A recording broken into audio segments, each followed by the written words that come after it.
Olá pessoal, meu nome é Ciara Barcelos, estamos em uma aula de elementos de máquina, nossa aula aí dessa semana. Vamos começar então o nosso assunto de engrenagens cilíndricas de dentes helicoidais. Lembrando que o autor que estamos usando é o Melconian e é o capítulo mesmo do respectivo assunto, tá? O nome engrenagens cilíndricas de dentes helicoidais tem esse nome justamente pelas características dos dentes que constituem esse tipo de roda dentada. Os dentes, eles são inclinados, em relação à direção radial.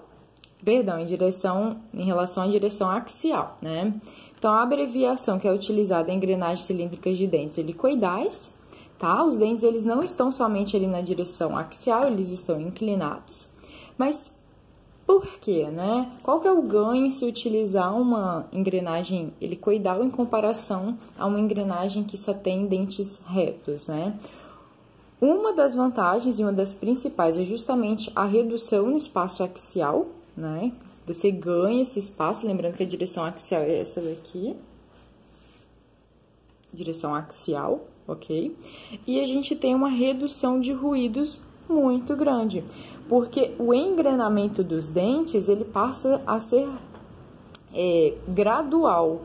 A engrenagem cilíndrica, os dentes, eles se tocam de forma 100%, Eles têm contato totalmente no instante que eles começam a rotacionar.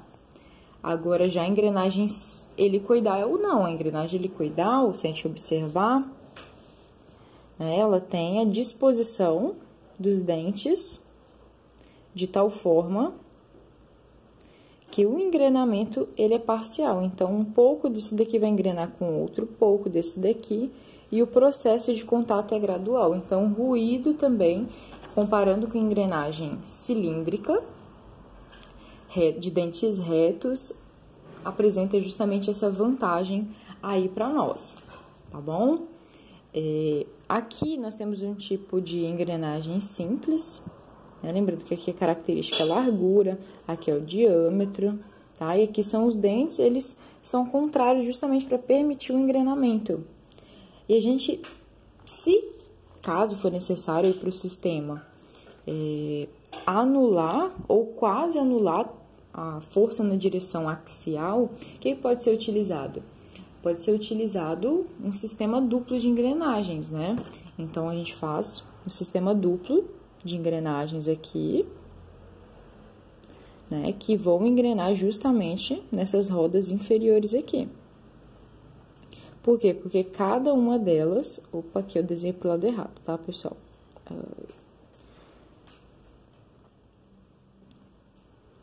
Ficou certinho.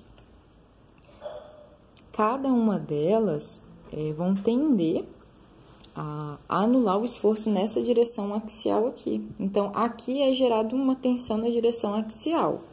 Essa engrenagem vai gerar essa tensão na direção axial. Só que essa daqui vai anular essa tensão nessa direção axial também. Então, uma vai anular a outra, tá? Justamente por causa dessa tensão na direção radial e axial, quando a gente vai dimensionar um rolamento, um mancal, algo assim, principalmente rolamento, A gente precisa ficar muito atento, porque o rolamento que a gente precisa colocar aqui é justamente um mancal radial, Mancal radial, porque o esforço predominantemente é radial. Então, podemos selecionar, por exemplo, um rolamento de contato angular, para trabalhar aqui com as engrenagens helicoidais. Aqui, gente, é contrário, tá? Isso pra cá, isso pra cá. Pra cá, pra cá. Ficou certinho, não, tá? A direção está certa, Só não tá bonita. Tranquilo? Então, vamos lá para algumas características geométricas, pessoal. Vamos ver isso daqui como se fosse uma vista superior da nossa engrenagem. Como se a gente pegasse essa lateral aqui, Depende de como a gente tá olhando, qual plano. Mas vamos olhar uma vista superior, Como se a gente pegasse essa engrenagem, virasse ela e trouxesse para esse plano aqui. Quais são as características, quais são as variáveis que nós temos aqui para uma engrenagem cilíndrica de dente helicoidal, As características são muito parecidas em relação a engrenagem cilíndrica de dentes helicoidais, né? Então, por exemplo, a largura. Aqui a largura, ela continua sendo chamada de B, tá? Continua com o mesmo nomezinho. O diâmetro primitivo, né, que ainda é um fator muito importante para nós, continua sendo chamado de D0, e se for do pinhão, né, D01. Aí, quando a gente recalcular, redimensionar, a gente chama de R, tá? Então, diâmetro primitivo, ainda são fatores que a gente utiliza aqui. Vamos considerar que isso daqui, essas faixas que eu coloquei, é como se fossem os dentes mesmo, a parte superior do dente helicoidal, tá? Então, aqui nós temos uma parte superior, outra parte superior, né? Embora não tenha ficado proporcional. Considere essa linha aqui, esse tracejado, sendo o centro entre esses dois topos, tá? E como se a gente pegasse uma reta que seja paralela ao centro da engrenagem. Tá? Essa interseção das retas inclinada e uma paralela em relação ao centro, com essa reta justamente entre o centro dos topos dos nossos dentes, né, inclinados, a interseção entre eles dá a inclinação do nosso dente em relação à vertical, né? Esse fator aqui é um dos fatores mais importantes que a gente tem dentro das engrenagens helicoidais. Isso daqui chama-se, pessoal, inclinação dos dentes, tá? Ele é chamado de ângulo de hélice, beta 0. Tá? Então, se nós temos duas engrenagens, né, é análogo ao módulo. Se nós temos duas engrenagens com processo de engrenamento, o ângulo de contato, o ângulo de hélice vai ser igual. E o ângulo de contato, ainda que é um fator importante, né, que é o nosso alfa, gira em torno de 15, 20 graus, né, chama de alfa 0, beta 0, e ainda são fatores relevantes. Aqui, pessoal, a gente também tem outros dados. Centro de uma engrenagem, entre os dentes, né, até o centro de outro, aqui nós temos o passo, né, como se fosse passo mesmo lá da rosca. Então, nós temos dois tipos de passo, o passo frontal e o passo normal. Esse daqui é o nosso passo. Esse que é inclinado, tá? Nosso passo frontal, que ele é inclinado, chamado de TS, e ele inclinado deste lugar até esse daqui, né? A gente chama de passo normal. TNO e TSO. Passo normal, opa, pequeno detalhe técnico aqui, gente, a câmera caiu. Passo normal, passo frontal. Tranquilo? Até aí tudo bem? Então, essas características aqui, pessoal, são análogas ao processo de engrenagens cilíndricas de dentes retos, porém, devido à característica geométrica dos dentes, aparece um ângulo, aparece o passo frontal, né? Porque antes o passo era normal, e diâmetro, ângulo de hélice, ângulo de contato, perdão, eles continuam com as mesmas características. Mas e no dimensionamento? Será que o dimensionamento muda muito? O que vocês acham? Ah, deve mudar, né? Mas o que muda? O que muda? Será que vai mudar?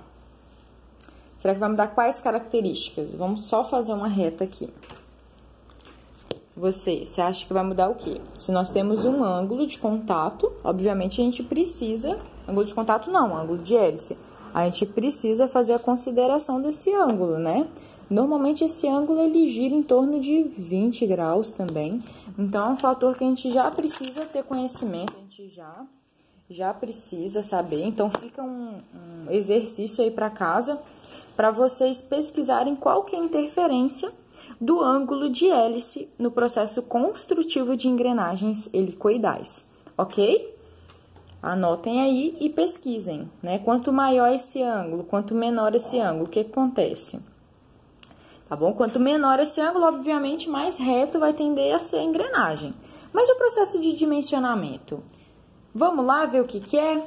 Pessoal, o processo é muito parecido com o processo de engrenagens cilíndricas de dentes retos. Então, se você aprendeu lá, aqui você não vai ter tanta dificuldade, ok?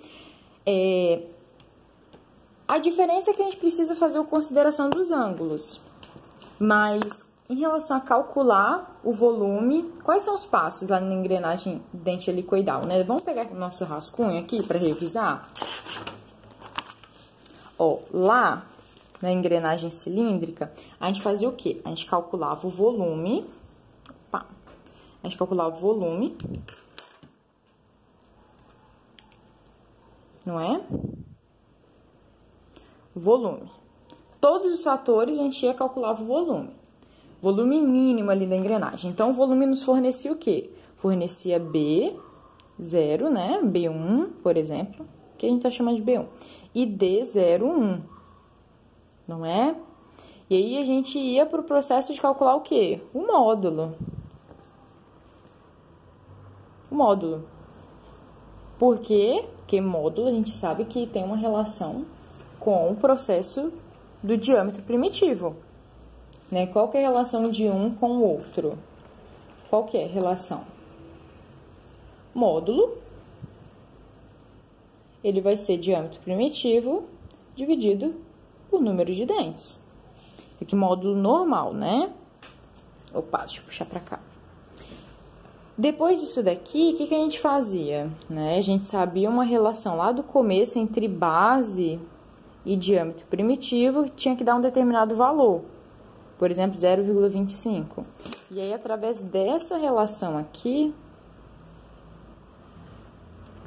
e através desse valor, a gente conseguia achar o nosso módulo.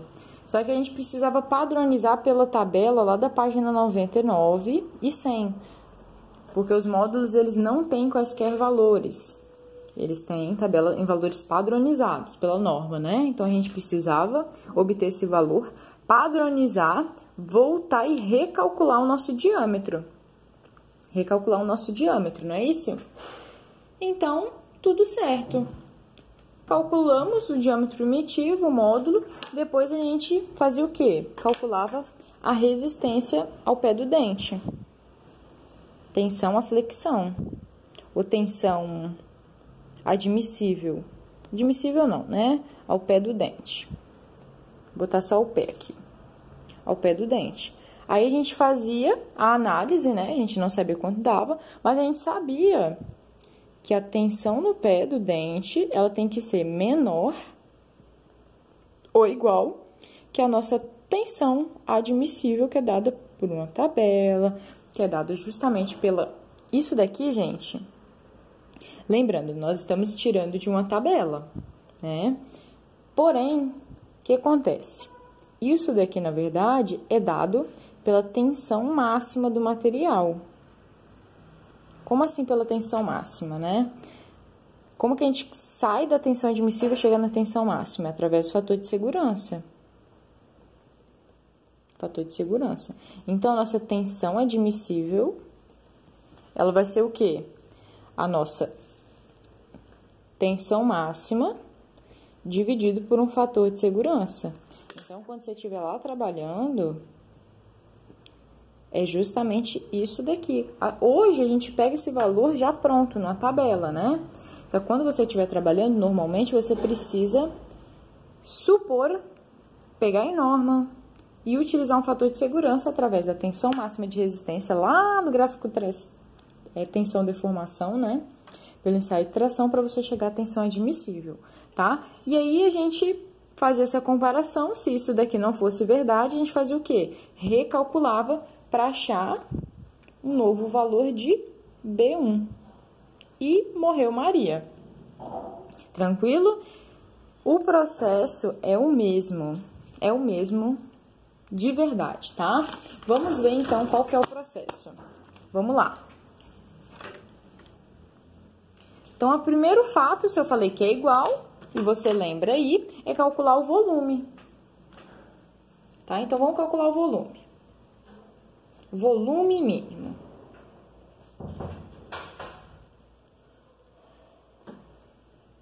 Volume mínimo, ele não é dado por uma fórmula igual, não. Vou colocar aqui as fórmulas, tá? E depois a gente vai fazer o exemplo prático. Volume mínimo, ele é dado por uma fórmula. Qual fórmula é essa? Essa daqui, ó. B1 D01 ao quadrado igual 0,2 F, nós vamos falar das variáveis, tá, galera? 0,1 F vezes MT dividido pressão admissível ao quadrado vezes um ΔP, que nós vamos falar dele, tá? Vezes relação de transmissão, mais ou menos 1, dividido por relação de transmissão, tá? Isso daqui é a nossa fórmula. Isso daqui a gente já conhece, né? Isso daqui é uma constante. F a gente não conhece, MT conhecemos, pressão admissível conhecemos, relação de transmissão também. Esse fator mais ou menos a gente também conhece, tá? Então, deixa eu só enumerar aqui para vocês. Esse F, pessoal, nada mais é que uma característica do par de engrenagens, né? A gente chama de característica elástica do material, do par, na verdade. Ele é dado lá pela página 134 do livro Melconian, tá bom? Então, esse daqui é o primeiro fator que a gente não conhece, mas é uma constante, tá? O outro fatorzinho que a gente não conhece, deixa eu riscar aqui para nós. O outro que a gente não conhece é esse ΔP aqui, esse fator. Ele nada mais é que um fator de correção da hélice. Vai depender do ângulo de hélice, o β0 que nós temos, tá bom? A pressão admissível é a mesma fórmula que a gente já conhece, momento é a mesma fórmula, relação de transmissão, mesma coisa, número de dentes, você pode tratar, rotação e tudo mais, mais ou menos, é justamente engrenamento interno ou externo, sendo mais para engrenamento externo, e 1 é uma constante, tá bom? Então, vou escrever aqui quais são os fatores e a gente já volta, só um minutinho. Então, pessoal, olha, F vai ser características elásticas, né, do nosso par, vai depender do material que estamos trabalhando. Então, engrenamento aço com aço é um ferro fundido que a abreviação é fofo, é um outro valor. Aço com ferro fundido é um outro valor. E se for, por exemplo, alumínio, se for, por exemplo, alguma outra liga não ferrosa especial, a gente precisa buscar em outras tabelas complementares que não contém no livro do Melconian, tá? Este símbolo aqui, que é o fator de correção da hélice, ele está também na página 134, vai depender do β0, tá? Pressão admissível é o valor que a gente já conhece, 0,487 vezes a dureza Brinell do material, dividido pelo nosso fator de durabilidade, elevado a 1/6. Nosso fator de durabilidade é 60 vezes a rotação do pinhão, né, NP, vezes a quantidade de horas que você quer que dure o par, dividido por 10⁻⁶.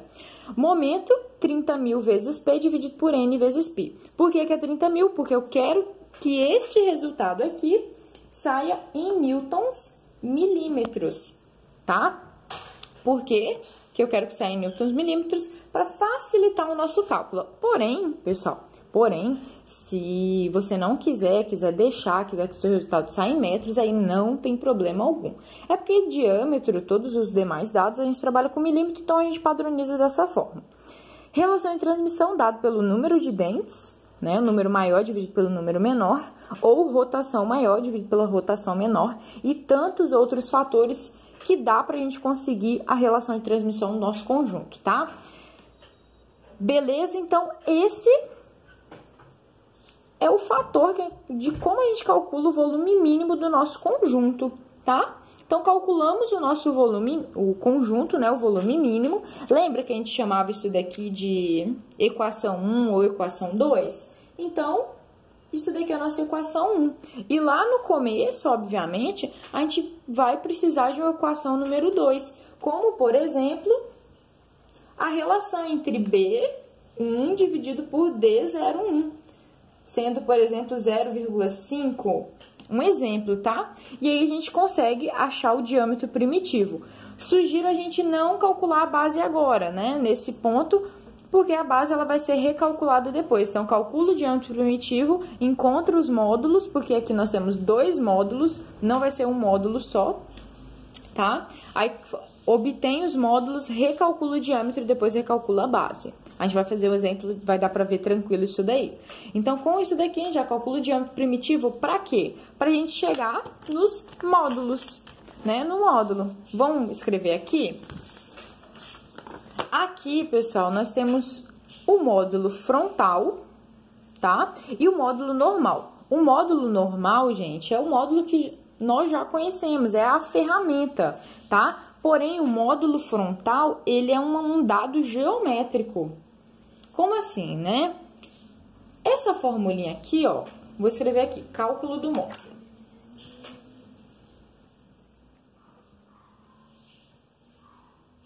Módulos, na verdade, né? No plural. Essa formulinha que a gente conhece de módulo vai ser igual diâmetro primitivo dividido por número de dentes, ele passa a ser chamado de módulo frontal. Ele é representado pela letra S, tá? Ele não é a ferramenta, não é a ferramenta que produz, não. A ferramenta é essa daqui, ó. A ferramenta é o módulo normal.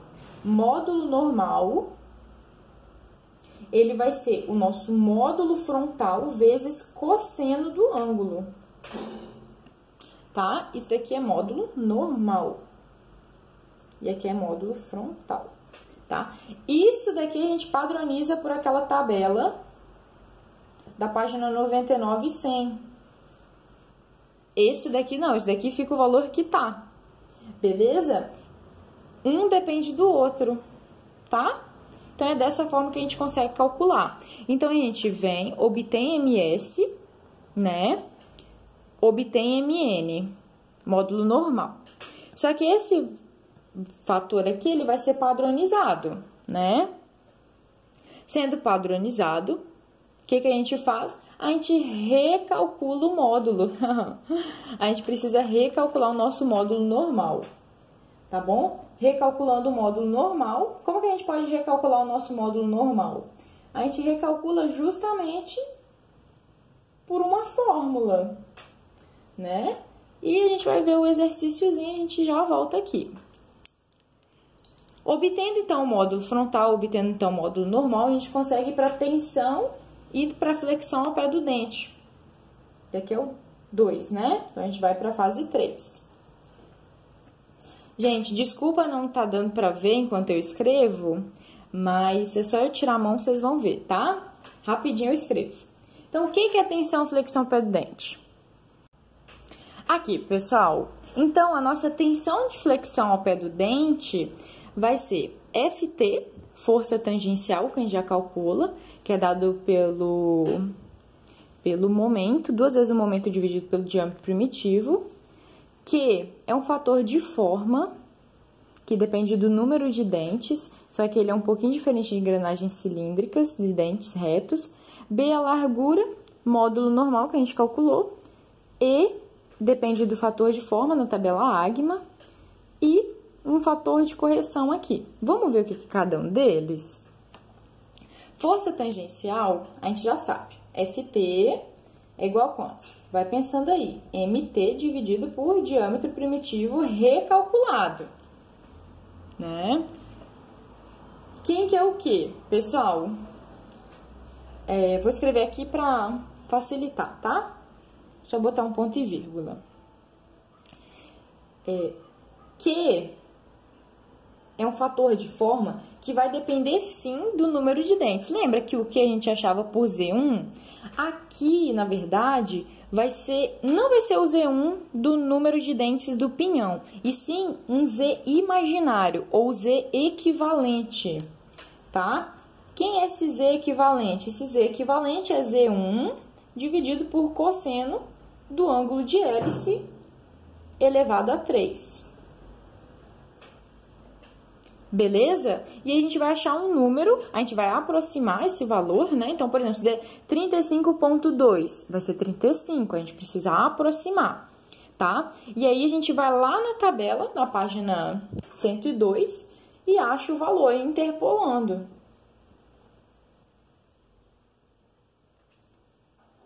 Tem que interpolar para achar esse fator Q, né? Então, esse resultado, a gente acha o quê? Interpolando, tá bom? O B é a largura que a gente conhece mesmo. Módulo normalizado é o nosso módulo recalculado aqui em cima, tá? Só um pequeno detalhe, pessoal, que não sei se ficou claro para vocês. Aqui a gente calcula módulo frontal, né? Com o módulo frontal, a gente calcula o módulo normal. Só que o módulo normal, a gente vai padronizar. Quando a gente padronizar, a gente precisa recalcular o módulo frontal, para então recalcular o nosso diâmetro primitivo, tá bom? Então, sempre ficar atento nesse aspecto aí, tranquilo? E aí, obviamente, se recalcula o diâmetro primitivo, a gente precisa voltar nessa formulinha aqui e calcular a base, a largura, né? Base não, a largura. Tranquilo? Então, FT, Q, B, M, ok. O que esse é? Isso não é um C, tá, gente? É um E. Ele nada mais é, ó que interessante, que 1 dividido por aquele fator agma. Aquele fator agma que a gente sabe que tá lá na página 103. Vou colocar aqui, ó. Página 103.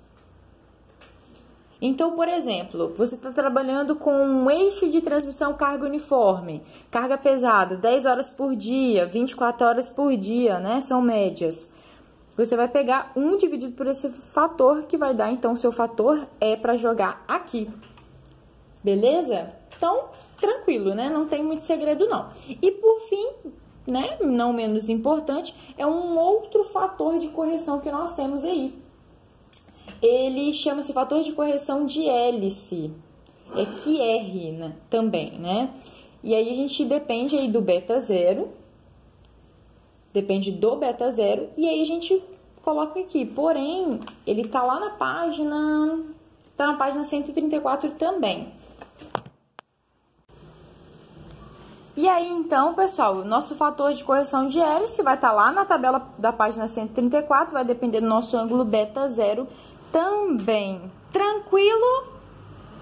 Tá vendo? O procedimento é bem simples mesmo. Novamente, se a tensão no pé do dente nos fornecer um valor que for maior que o fator de tensão admissível para o material, a gente precisa fazer essa correção. Ok? Tranquilo? Então, esse é o primeiro vídeo. Anotem suas dúvidas e o próximo vídeo é a resolução do exercício, que, se eu não me engano, está na página 138 do livro. Ok? Tranquilo? Então, obrigada e até daqui a pouco.